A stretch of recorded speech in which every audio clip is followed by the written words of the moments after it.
السكين كله ماشي خلاص. خلص الكلام. يا حوج مين؟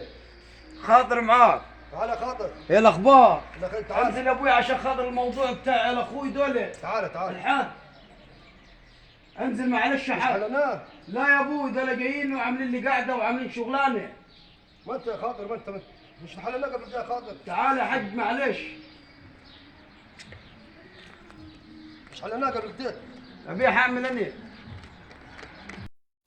يا خاطر. ايه يا حاج عامر؟ اهلا. خليك يا حاج يا عم الله يبارك فيك. خذ يا حكيم تعال. تعال يا حكيم. تعال تعال كده. حمد. مرحبا. تعال. تعال. اقول لك يا حاج.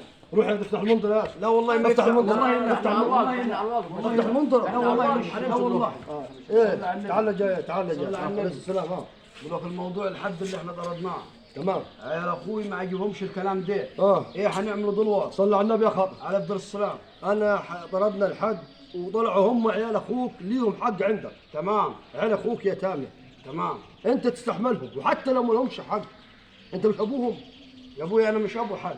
يا راجل اتق ما الله. شرطناش بس تضربونا. يا بص قاعد هنا حتلتزم الادب. مش حتلتزم الادب تمشي. معلش هم نقدر وضعهم. بس خاطر خاطر مربية حريم. يا خاطر ماشي. حتتكلم زي الناس تتكلم. مش حتتكلم تمشي. ماشي يا حاج. انت جايين عشان احلك. خلاص يا حاج ماشي. تسمع كلامي لحد الاخر. تمام يا حاج فوق راسي كلام. ادينا حقنا. بس انا بتكلم. ليه مال البلد مالهاش كبار.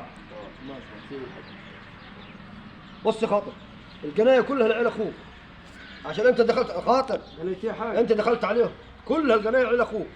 ماشي. عيال اخوك ينفعوك. ماشي. دينا بالصلاه على النبي ثلاثه ينفعوك. اللي تأمر به. ينفعوك دينا ظهرك يا اخي. ماشي يا حاج. اعتبره مش وردك. مش ده وردك. لا مش ولد يا ابني. لا وردك يعني ده وانت وردك لو اتحرك نكر ده حيطلع وراه ولا مش حيطلع وراه. لو وردك ايتها ظروف مع فرح مع ايتها ظروف مين ابدا مش اخوه ده حيطلع وراه. يا ابوي دي انا عارف دنيتهم يا ماشيه خاطر ازاي. ما تبص تسيبني يا خاطر تسيبني يا معاك خاطر ما تبصش للدنيا. تمام. ما تبصش للدنيا بص تمام. للاخره.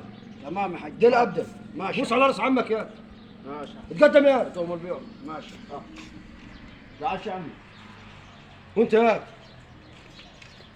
ماشي. ماشي. بارك الله فيك. يلا خلاص يلا يا عزيز يلا سلام. السلام عليكم. يلا